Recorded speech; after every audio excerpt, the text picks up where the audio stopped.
and I dropped some satay dip on my tit, and then he just wanted to like lick it off.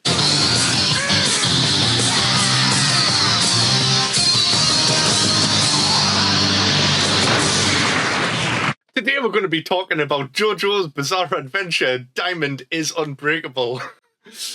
The live-action movie based on the anime of the same name, JoJo's Bizarre Adventure. This movie came out in 2017 and nobody watched it. But we did! We watched it for you! And luckily, with this being an anime, we do have an anime expert at hand. So, Kris, hello! Hey! Would you like to introduce us to our anime expert, Pheebs? This is Phoebe. She's the anime expert. Yeah. Thank you, sweet novice. Absolutely not an expert, but an enthusiast and glad to be here because I'm a huge Top Grumps fan. I was thinking Kris might have gave you a better intro than that. But Have you not seen Anime Club? This is the magnificent Pheebs from Anime Club, which Kris also does. These are the Anime Club hosts here to talk about JoJo's Bizarre Adventure. Diamond is Unbreakable. Bit enthusiastic. It wasn't that good of a film, but the enthusiasm's there. Yeah. I like the energy that you're coming in with. That intensity does feel subject appropriate. Yeah, I've just had a coffee, so I've got a lot of energy right now. I think it's just kicking in. Yeah. Right. So, before we talk about the movie, what is JoJo's Bizarre Adventure for anyone that has never seen it before? Are you asking me or the anime expert? Either one of you can talk about it. Both of you describe to me what you would... If I hadn't seen this, how would you describe JoJo's Bizarre Adventure to me? It's like, I don't know. It's like an anime set in a very camp Turkish bathhouse with a loose plot in the background. It's full of buff men being bros, going on adventures, and yet no women allowed. Yeah. It does feel like the sort of the boys' treehouse clubhouse of anime. Yeah. But then there's a touch of like sci-fi and a bit of like kind of gothic horror to it as well. It's a bit body horror, I would say. So essentially, weird body stuff. It follows the Joestar line throughout the ages, from the 1800s all the way up to present day. Each one has like a special power, don't they?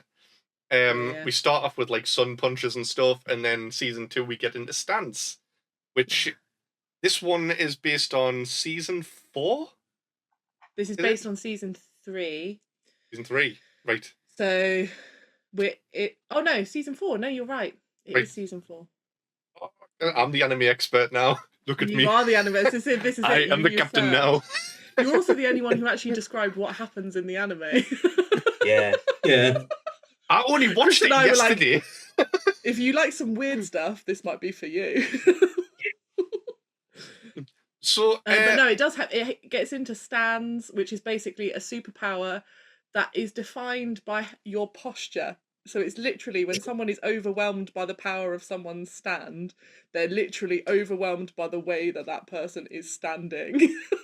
Which is a weird thing that they never really go into a lot of depth about, but I also find it very amusing. It's like the more powerful, their mere presence. The more powerful the stand, the more visible it is, or something as well.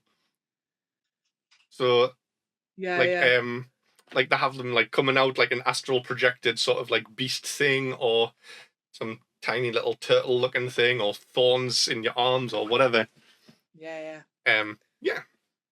But I watched a good 4 seasons of JoJo, and I've done myself in with it. I watched that much; it all melded into one, and I can't remember specific details. All I can remember, there was a Nancy monkey. There was a couple of ripped Egyptian guys that go around with some body horror twitches, where if it was in real life, it would be horrible. But watching it, it's just 3 buff dudes like touching each other and that. I want to hear more that's about this it. non-sea monkey, Chris. Can you tell us a bit more about that? Right, so his stand is he attracts little girls and boys, I think. He's just a big chip, isn't he? Yeah, his stand is a ship. So they like find a monkey on a ship in a cage, and the monkey starts being weird. It's actually not a monkey, it's an ape. It's an orangutan. But then he starts like watching girls in the shower and like wandering the ship, being a bit creepy and weird. Epstein ship. Yeah, there is a touch of that. We're in international waters now, be afraid. It's the implication. Oh god. So JoJo's Bizarre Adventure, the homoerotic trip of monkey nonsense and fighting guys, but no women. Yeah. That's this show. No women allowed. So no women allowed. So thanks for stopping by, Pheebs. You're welcome. See you later. Me and Chris are going to talk about this now. I can't remember this, but at the start, does JoJo call his mum a bitch? Yeah. Like in this, like in season 2. Not in this film. So that's in the anime. In this film, it's actually this film is where it starts to get a little bit better.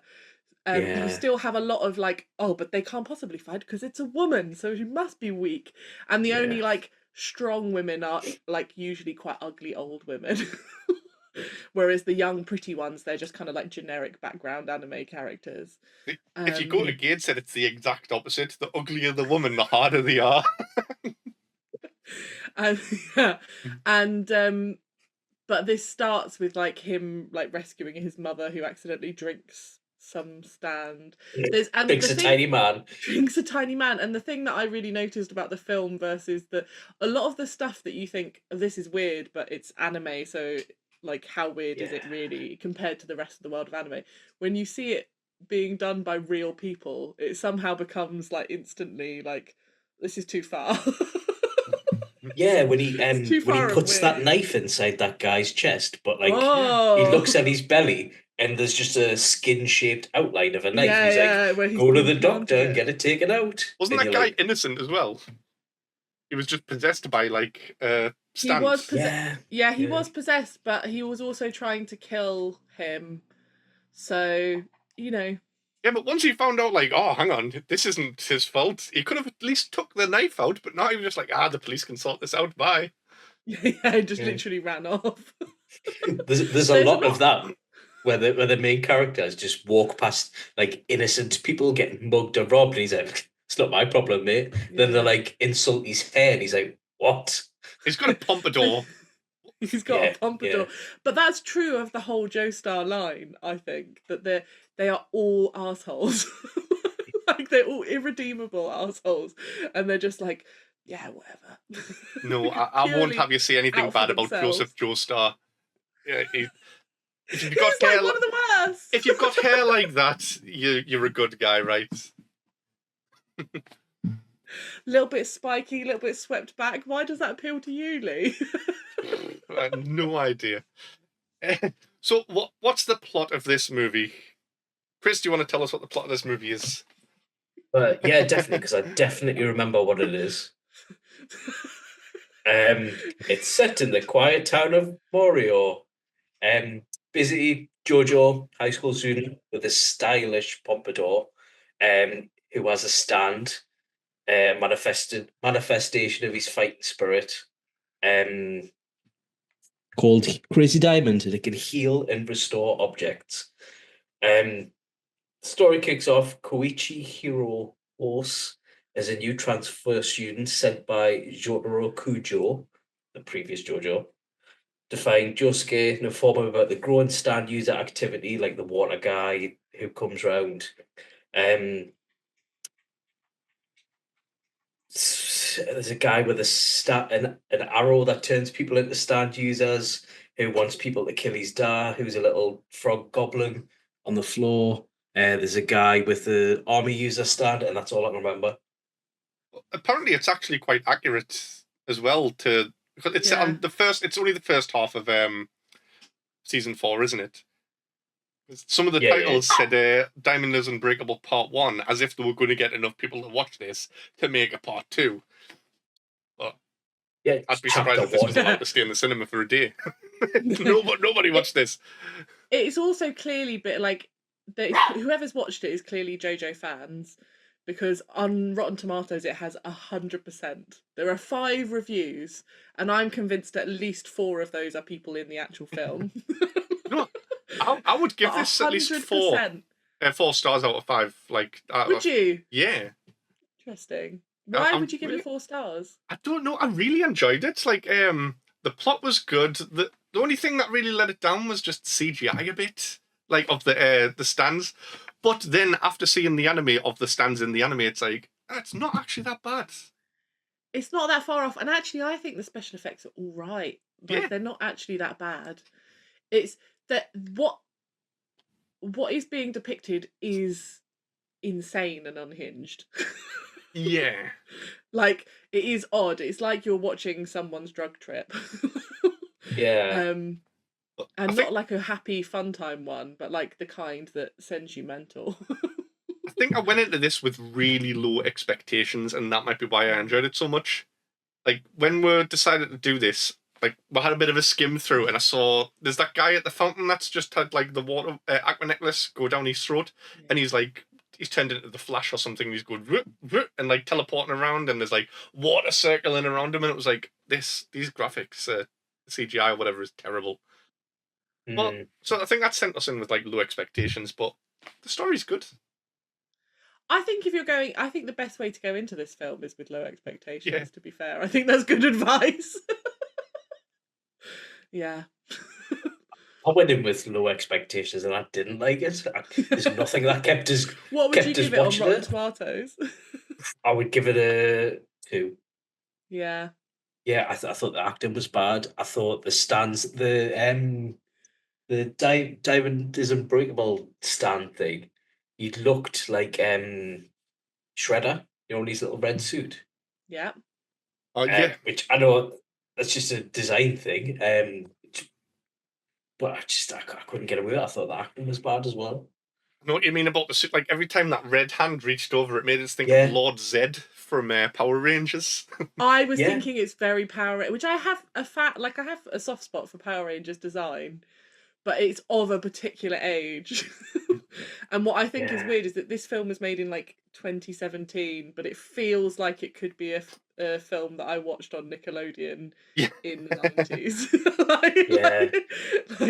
The thumb men from Spy Kids are better than this. Oh God! Actually, the thumb men from Spy Kids are horrifying. Don't diss the thumb men from Spy Kids, because they look real. That's really good animation or whatever they've done. Prosthetics mostly, I think. It is. Surely. It looks really good. Like, those look like real thumb people. Like I said, this is based on the first half of season 4. If you had to base a live action movie on one of JoJo's seasons, which one would you have picked? 2. 2. Do you mean actual 2, Battle Tendency, or do you mean the 2 on Netflix? I don't know what's on Netflix. So on Netflix, it's the one with the monkey. No, because a non-seen monkey ship would be scary. I was on about the Pillar Men. Egypt. Yeah, the Pillar Men. All right, yeah. Oh, the Pillar Men. Pillar Men, yeah. Yeah, so that's. I would probably. Hang on, Pillar Men, is that's not season 2, is it? That's part 2. It's so what Netflix have done is they merged the first two series because they're quite short. Right. Into one series, so you have part 1, part 2, but it's actually Phantom Blood is the first, and then you have 2 is Battle Tendency, which is the Egypt Pillar Men one. So that's with Joseph, where he's fighting like Whammer and cars and people like that, and at the volcano and everything. And Lisa. Yeah. So is that one so close to being a great character and then falls down at the end? So is that the season you would both go for? I think I would actually do Phantom Blood because I think it purely because I think it would translate to live action the best. I think the other seasons they get too like flashy and out there, and it needs the anime like aesthetic to carry it. Yeah. When you take people out of that world and plonk them into the real world, it feels Power Ranger-y. So you'd follow Jonathan Yeah. Joestar's story? Is that Yeah. that would be quite a good horror, to be fair, because it's all like It would. vampires and zombies. It's just Nosferatu, isn't it? And those two knights from like 2,000 years ago that come up as well, like Tarka and whatever he's called, their class. Yeah. I mean, the childhood stuff's a bit weird and creepy and like, but unsettling. But apart from that, I think it would make a really good horror film. Yeah. And is like a good contained story. Plus, I think it would require just generally less special effects, so it would just feel higher production value as a result. Yeah. Yeah. So, And I to be quite fair, like Dio. He's a kind of irredeemably evil. He was brilliant. Yeah. I genuinely think this film would have been better if it was animated, to be fair. Like, do you mean like if it was like some sort of maybe series? They broke it down into different episodes. Yeah, like made it bite-sized episodes. Made it an animation. Yeah.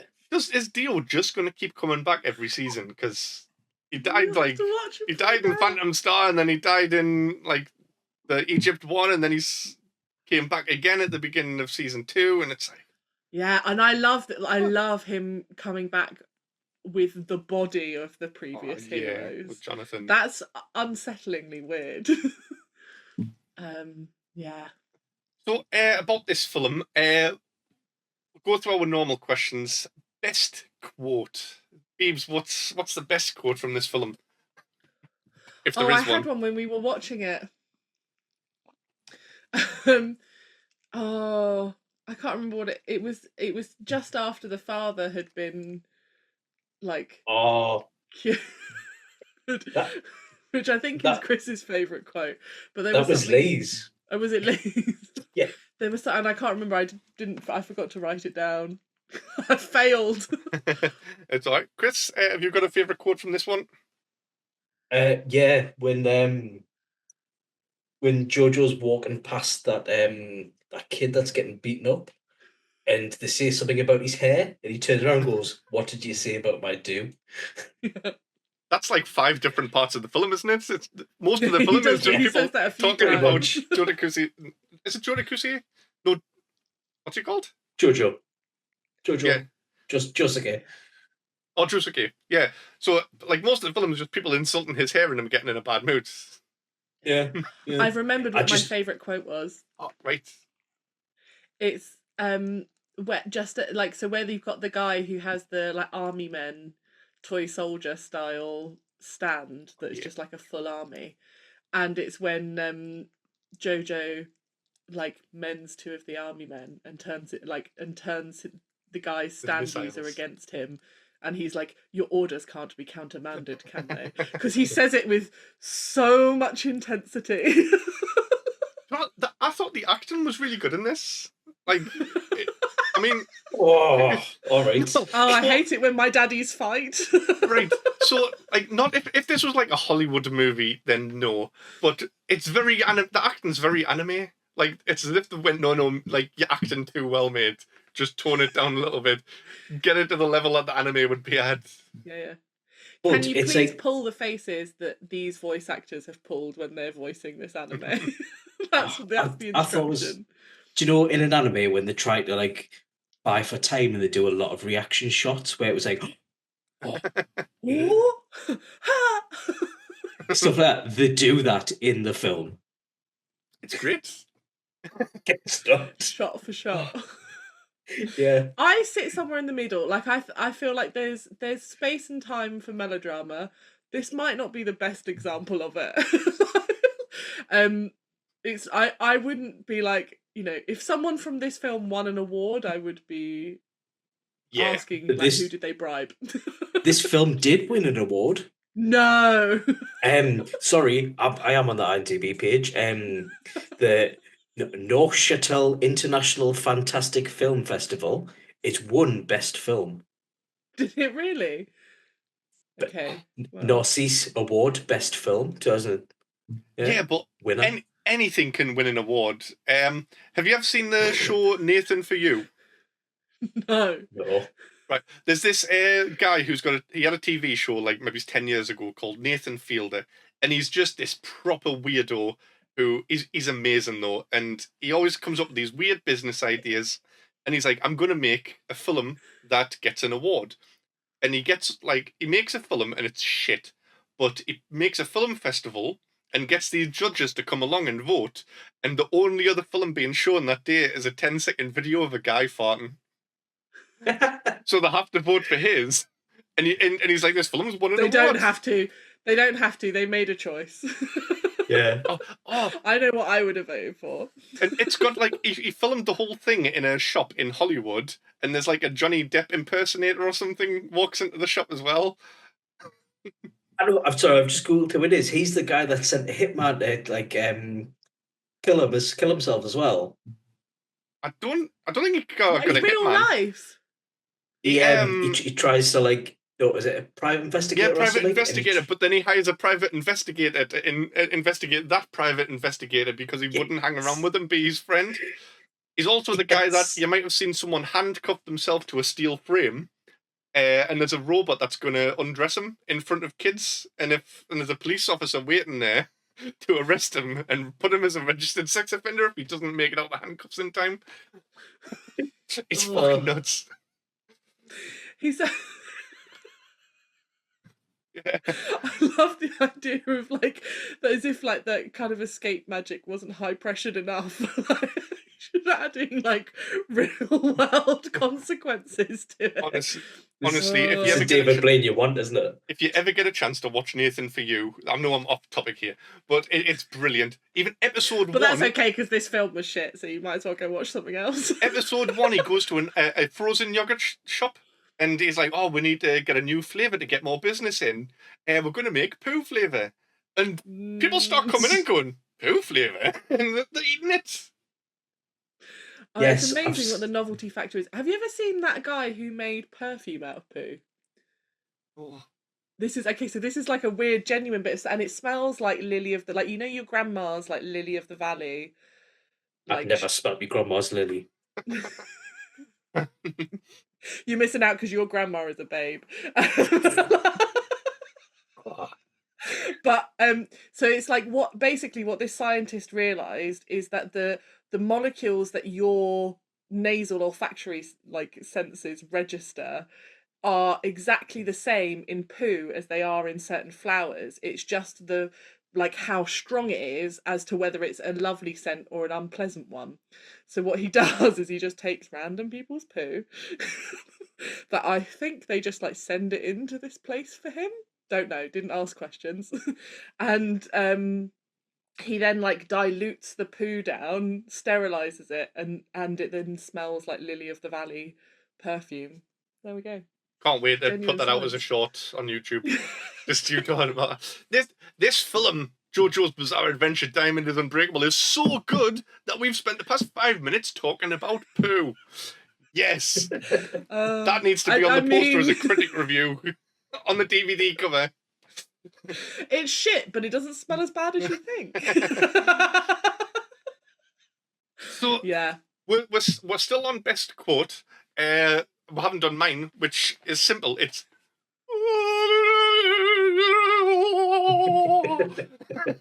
I haven't practiced that at all. It's something along those lines, but it's the dirty little slug man when he gets his picture and he's like sees his family and he's like. That's how I imagine you are when you're hungover and you wake up. Pretty much. But I think it's supposed to be emotional, like, oh my god, this man has this slug thing, used to be a man, his humanity's still in there, he just wants to be with his family, but he makes that noise and it's just like, fucking hell, man. Actually, it kind of like gives, like, it shows how good the actors are, because if you saw that in the same room, would you not either pull a disgusted face or piss yourself laughing? Yeah. Maybe Lee's right. Maybe the actors are actually really good. And the only reason they're so intense is because they're doing everything they can not to laugh. Yeah. Next question is, who was the best character in this movie? Kris, you're next. Oh, hands down, the most likable character and the most the character that has the most empathy and depth is the naked slug rat dad. He doesn't even have the only line he has is. And he's got more character development than JoJo. Is this the best character, or is this the most likable character? Because there are two different answers. Most likable. Most likable who is the was your granddad. favourite? It's obviously the granddad. Well, the dead one. Yeah, the one who dies at the beginning. JoJo's Nah, granddad. he Hands looks. down. Do you know when he's like obviously acting and he's dead? He kind of looks like one of them bodies that you find in water that's swelled up a little bit. He's just. Well, that's because he's so swole because he was doing. He was doing 100 bicep curls with JoJo's weights that he could totally lift, and it was fine. I can't even remember the name of my favorite character in this, but it's like Oge Yokosuke or something like that. He's the guy with the hand that makes things disappear. You know? Oh, the one with the brother of the main pompadour guy thing, but grey. Yeah. I mean, when he first showed up, I was just like, has JoJo had a haircut? Like, has he just shaved the sides and back of his head? And Yeah. he looked exactly like him. Not And in you don't a see his racist way. face. No. Well, no, because I also thought this, and everyone was like, "Oh, Phoebe's racist." But you don't see his face. I think it's deliberately. You're supposed to be like, "Has JoJo changed his hair?" See, when I watched it, I thought they all looked different because they were all their own people. But it's just me. Politically correct, Kris. You fucker. It's the first time you'll see this. But no, like I think he had a lot of character development, and he admitted his flaws. He was like, "Listen, I'm a fucking idiot," but yeah. You're right, and none of the JoJos in any of the series ever admit that they're assholes. Yeah. But that guy does, and we should commend him for that. And he was a dick, but then he started helping them, like, and then he started hanging around with them at school as well. And it's like, yay, new friend. This guy tried to kill us last week, but he's my best friend now. I love the way guys can just fight and then get over it. Lads. Lunch. What about worst character? Who was the worst character in this? JoJo. I was about to say JoJo. Definitely. Do we get to touch tips? Yes, we do. Oh, it's happening! We should wait to hear Lee's answer first, though. It was definitely Koichi. No tip for you. He did nout. I mean, like, what's JoJo at the end? He's like, "Oh, thanks for buying us some time," and he bought him time by being shit. Is Koichi the one with the slug skateboard stand? Yeah. With the arrow. Yeah. He was shit. Yeah. Yeah. Oh no, we're there. He did when he was in the doorway. He was just like, "Oh, JoJo, there's a tank over there." And then obviously he didn't hear him and went, "Oh no, there's loads of tanks." What did you say, mate? That was do you know what I don't like about Koichi?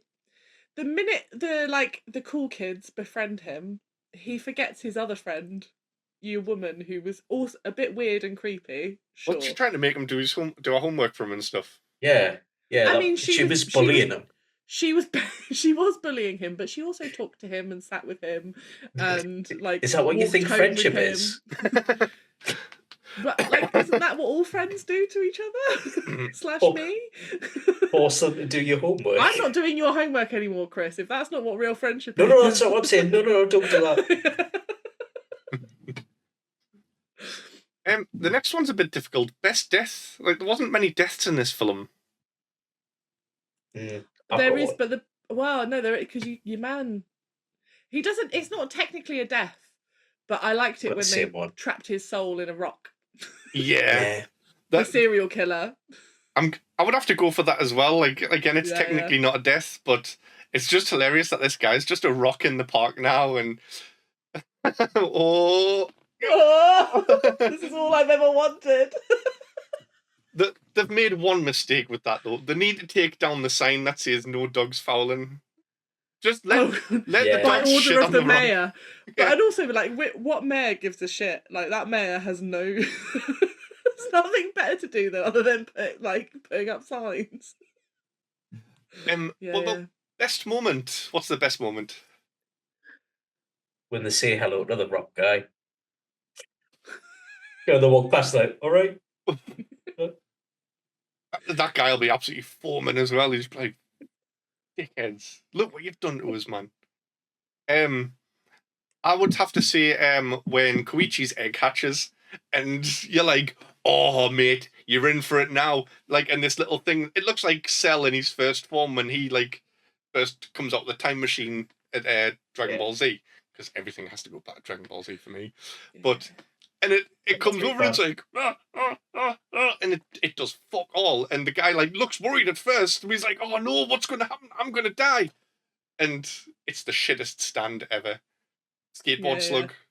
It doesn't even stand, it just falls over straight away. Well, I laughed out loud when I was watching that the first time.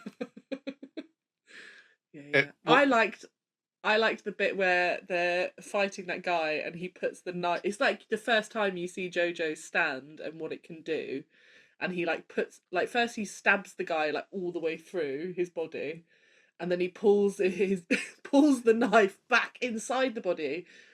And you think he's healed him, but then you realise what he's actually done is just leave the knife inside this guy.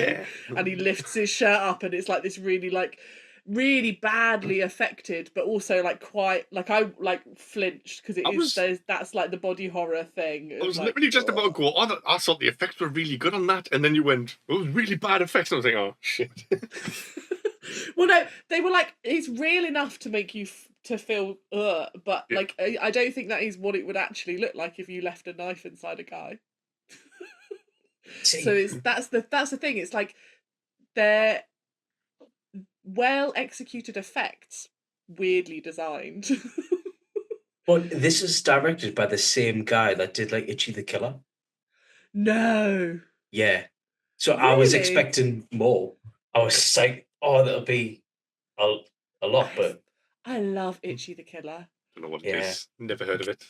Is it an anime? Lee, you would love Itchy the Killer. I'll put it on the there's a scene where there's two blokes and they try to rip someone's arm off by pulling it. It's amazing. It's pure violence. You would love it just from a pure like shock and awe, like fighting. It's and the shrimp scene as well. Yeah. Chris, did you see your best moment? It's when they say hello to the rock guy. Oh yes, you did. Last one, awkward boner. So we've got like we had a bit of a debate about this last week. I'm saying the most awkward time for the person watching the film to get a boner. Chris was saying the worst time for somebody in the film to get a boner. You can go either way. Okay. Interesting. I don't think I've never experienced having a boner, so I'm kind of like doing a bit of guesswork in the dark. So she said. Nice. I think probably the most awkward boner would be walking in on your granddad touching your exercise equipment. And I think that's awkward to get the boner, and I think it's awkward to be in the film getting the boner. Like it's awkward for everyone in the room. Yeah. Chris, what's yours? Oh, no, sorry. Yeah. Or no, go on. Or there's another bit that made me like go, ugh, which is where you see the water stand against his mother's lips. That it's like weirdly sensual, but also like when it pokes out. Yeah, it like pokes out like a little and like in her mouth, and it's like, oh no, not sure about that. That made me feel like I was about to watch like an uncomfortable tentacle scene. Oh, Chris, what's your awkward boner moment? Right. So I've swapped it now. It's the most awkward time that I would get a boner, and it's when when you first walk in and you see the little naked mole slug dad, and you can see his little floor slappers, little carpet grippers. They're about. He's got a massive body, and they're about that big. Yeah, they're really knobbly as well. I could have put money on that slug scene being your awkward boner moment. It was like, as soon as he came up, it was just like, this is going to be Chris's part. Yeah. Chris is going to instantly get a boner here. Yeah. but do you know what? Doing Top Grumps has ruined me for watching films now. Because I just watch films and it's like, this would be an awkward boner moment. Oh, imagine if Bex walked in at this point and I've got a boner. just ruined us. So I've switched this week as well, and mine's going to be awkward boner for somebody in the film. Oh, No, when Koichi rides his bike down the alleyway and that guy stops him and he's like, oh, it's 5,000 yen or whatever to pass. And he's like, oh, no, thank you. And he turns around and the other guy comes out. If that second guy walked out and he had a boner, that would be the best boner in the film. It would also make it the most threatening scene in the entire film. Yeah. Like, instantly. That's one way to add like a level of like deep unsettling fear. Here's 30 quid or I'll bum you. Oh man. So I've already gave my rank for this movie, which was 4 out of 5. Pheebs, what would you rank this out of 5? Do you know what? I'm ranking it probably around a 2. I think it's a 2 for me. Right. It's a fun 2. Yeah. Is it better with friends or what? I'm glad I watched it with friends and not alone. If I'd had to watch it alone, I think I'd have been annoyed. Kris, what would you rank this out of 5 then? A 1! Wow. 1. You just need to get on that Rotten Tomatoes thing and set those people straight, put your scores in. I'm gonna put you're not true fans like me. So that's everything. So yeah, you just don't need to watch the film now because we've talked about it and poo is more interesting. Oh, and another thing as well, considering I gave it a rank of 1 out of 5, I also had to pay a tenner to watch this. Oh, fucking! I forgot about that, man. I rented it for £3.49 and then watched it with you again in the Discord the next day for free. And yeah. So what have we got coming up? Anime Club is out on Friday. Ooh. What's that? What's that? It's amazing, and we've got probably, I think it's our first ever guest, a very special guest, an expert, and the #1 Dragon Ball fan. I've already co-host. Is on every week, and he's invited a mate.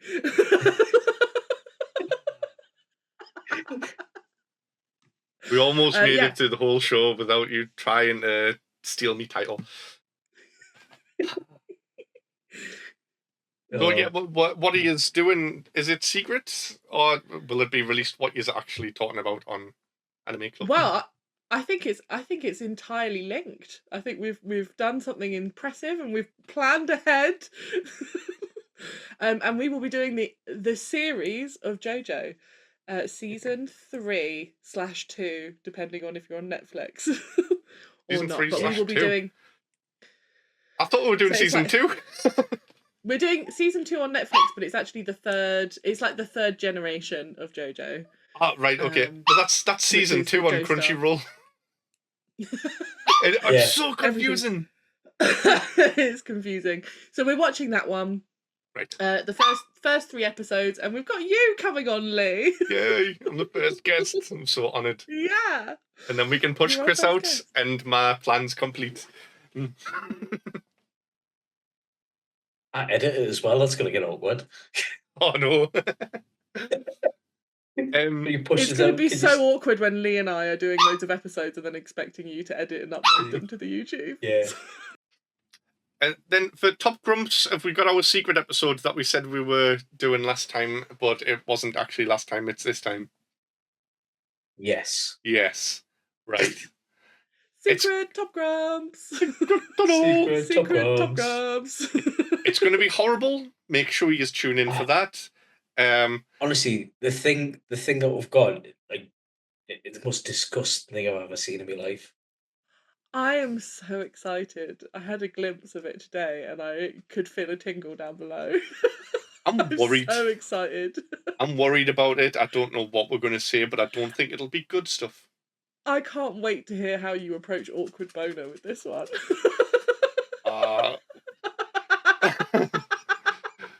Well, I don't think we do awkward boner because it's a character, isn't it? So we'll have different stuff that different topics. Special move in that. Yeah. Special move awkward boner. Is there special move is awkward boner? Is there anything else coming out? I have no idea what Monsters or the main nun are doing. But we don't know what they're doing specifically, but we do know. So 28th, which will have just gone. So the Nerdy Up North will have just gone, and it'll be me and Lee talking Dread. So if you haven't watched that yet, check out the YouTube. And they've probably got another great episode coming up next Sunday. I'm not on that one, so it'll not be as good. No, same. The best ones are when we're on it. Yeah. And then Monsters, of course, every Monday at 8 a.m. They go out, and they've been doing some really good episodes lately, getting really into Eight-legged freaks. Yeah, the Eight-legged freaks was good, and I liked the chat towards the end of that episode. So yeah, check out Monsters because they're just getting better and better. And then Wonk are doing their monthly episode soon as well, so keep an eye out. Cool. So sorry, I just jumped in for promos because No, it's all right. Like I don't know what's going on. I'm so disorganized with everything. So thank you for doing that. And thank you for coming on. It's been amazing to have you. Oh, it's been an absolute pleasure. I'm so sorry the dog's been barking for the last 10 minutes. It's only just registered in my head that there was a dog barking in the background. I've been too busy focusing. It's just my annoying high-pitched voice. You tune it out after a while. Kris, any final words? Dysentery. Don't be a grump, be a Tom Grump. Hey. Oi. Top Grumps! Top Grumps! The bad boys of none are back again. You won't catch us scoring out of 10.